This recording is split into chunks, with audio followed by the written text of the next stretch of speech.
Hey, we are in Second Kings chapters 15 and 16. We're going to start with a king by the name of Azariah, and um, he starts off as a good king, but he is walking into a mess. The temple is in disrepair. Jerusalem is in disrepair. They've been conquered in battles, and so he is just walking into a fine mess. But then we're going to see just a string of kings who don't follow God. So let's go ahead and um, read chapter 15. In the 20th year of Jeroboam, king of Israel, Azariah, the son of Amaziah, king of Judah, began to reign. He was 16 years old when he began to reign, and he reigned 52 years in Jerusalem. His mother's name was Jechaliah of Jerusalem, and he did what was right in the eyes of the Lord, according to all that his father Amaziah had done. Nevertheless, the high places were not taken away. The people still sacrificed and made offerings in the high places, and the Lord touched the king so that he was a leper to the day of his death, and he lived in a separate house. And Jotham the king's son was over the household, governing the people of the land. Now the rest of the acts of Azariah and all that he did, are they not written in the books of the chronicles of the kings of Judah? And Azariah slept with his fathers, and they buried him with his fathers in the city of David, and Jotham his son reigned in his place. In the 38th year of Azariah, king of Judah, Zechariah, the son of Jeroboam, reigned over Israel in Samaria 6 months. And he did what was evil in the sight of the Lord, as his fathers had done. He did not depart from the sins of Jeroboam, the son of Nebat, which he made Israel to sin. Shallum, the son of Jabesh, conspired against him and struck him down at Ablim and put him to death and reigned in his place. Now the rest of the deeds of Zechariah, behold, they are written in the books of the chronicles of the kings of Israel. This was the promise of the Lord that he gave to Jehu. Your son shall sit on the throne of Israel to the fourth generation. And so it came to pass. Shallum, the son of Jabesh, began to reign in the 39th year of Uzziah, king of Judah, and he reigned 1 month in Samaria. Then Menahem, the son of Gadi, came up from Tirzah and came to Samaria, and he struck down Shallum, the son of Jabesh, in Samaria, and put him to death and reigned in his place. Now the rest of the deeds of Shallum and the conspiracy that he made, behold, they are written in the book of the chronicles of the kings of Israel. At that time, Menahem sacked Tifsha and all who were in it and its territory from Tirzah on, because they did not open it to him.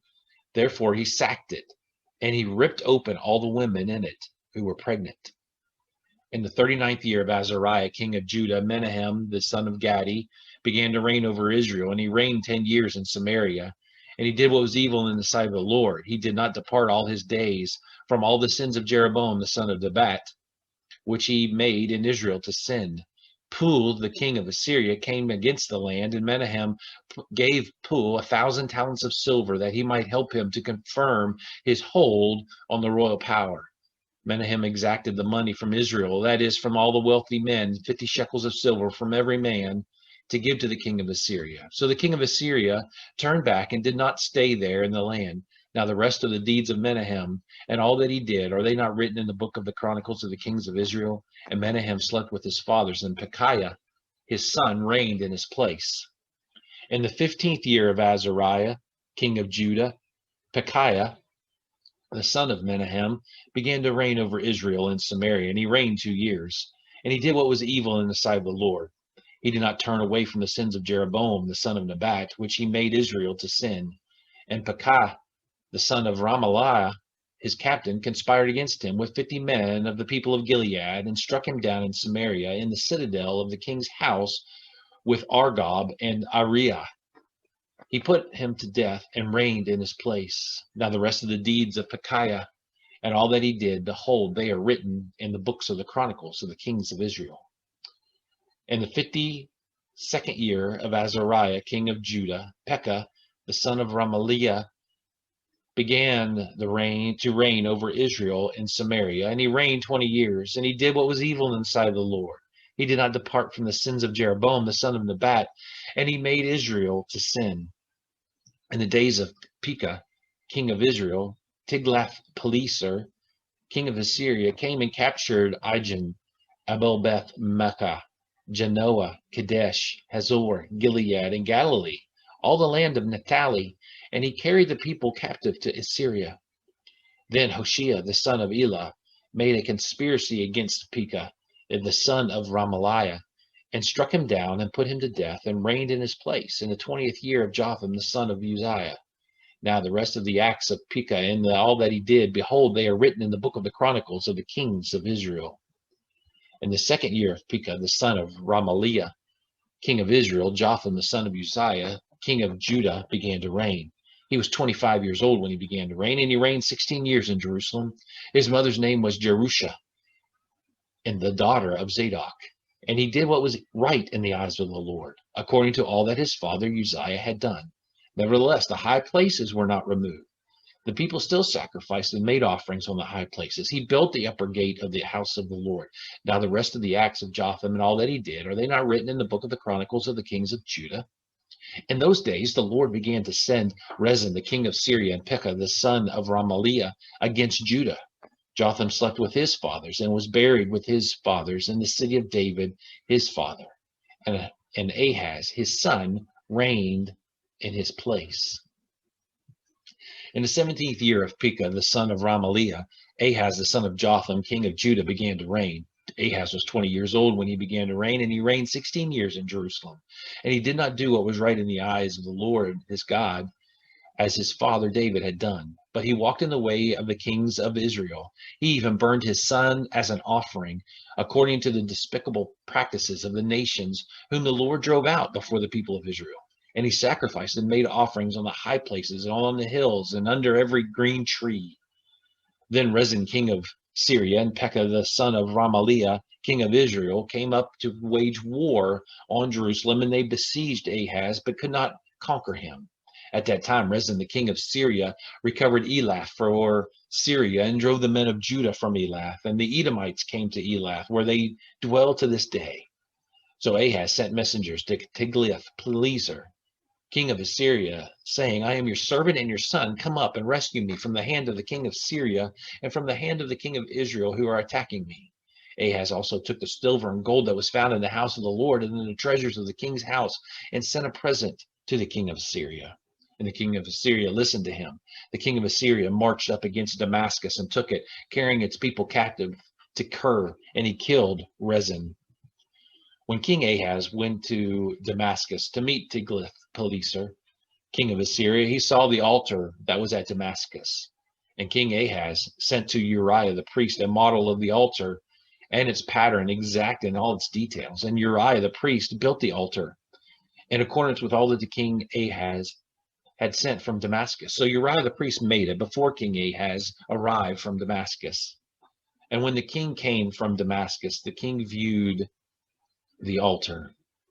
Then the king drew near to the altar and went up on it and burned his burnt offering and his grain offering and poured his drink offering and threw blood on his peace offerings on the altar. And the bronze altar that was before the Lord he removed from the front of the house, from the place where between his altar and the house of the Lord, and put it on the north side of his altar.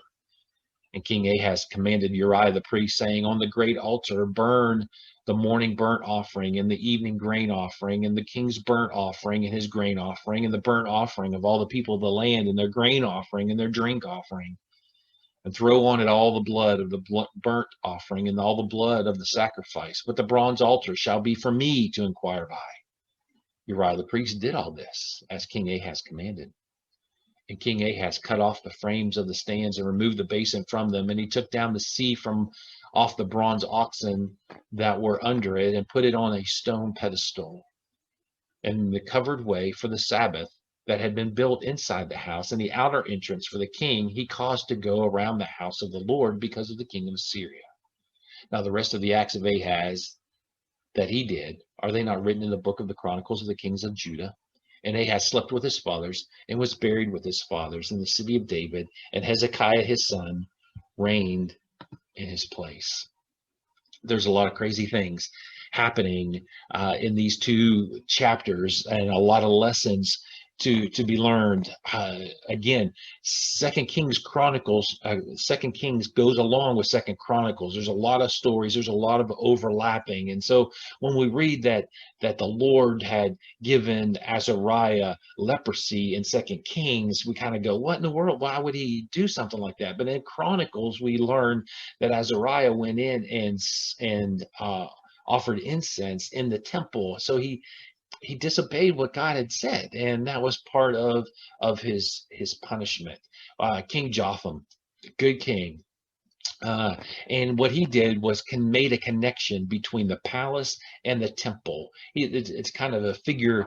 He opens these doors, so his house and God's house are together. They are one. There's a connection between the two, and that's a cool thing that I'm going to mention again in a second. Then we get to chapter 16, and we see King Ahaz, who is probably the wickedest king that's there. He's just horrible. When it says he sends his son through the fire, what he's talking about is that Molech, which was a god that the Israelites had kicked out. God had told them, move these people that worship Molech out. But Molech, they had this god, and it was made of metal, a big god, and they would heat it fire red hot, and then they would place the infant in his hand, and then they would beat drums loud so that they would not hear the baby screaming as it died from the fire, from the sacrifice that's taking place. During Ahaz's reign, over 120,000 soldiers are killed. Over 200,000 citizens are killed. And so it is just a sad state. And here's what Ahaz did. In fact, Micah, who's a prophet during this time, said that Ahaz did evil with both hands. Like he was all in. We would say he jumped in with both feet. There was not a semblance of God, and in fact, he closed that door. He closed that doorway that King Jotham had built. He closed it so there was no connection. In fact, he started removing things of God and replacing them with his stuff. And so that's kind of our warning, is when we start pushing things of God away and replacing that with what we want. Like, when's the last time you opened your Bible? When's the last time you studied? When's the last time you prayed? When we start removing things of God and replacing them with stuff that we might say is good, or they're busy or whatever, it causes trouble. And I want to show you here is the sections that we are dealing with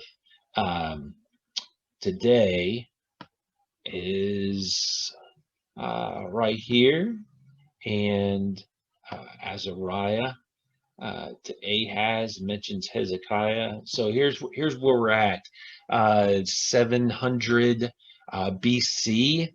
But here's really what I want you to notice.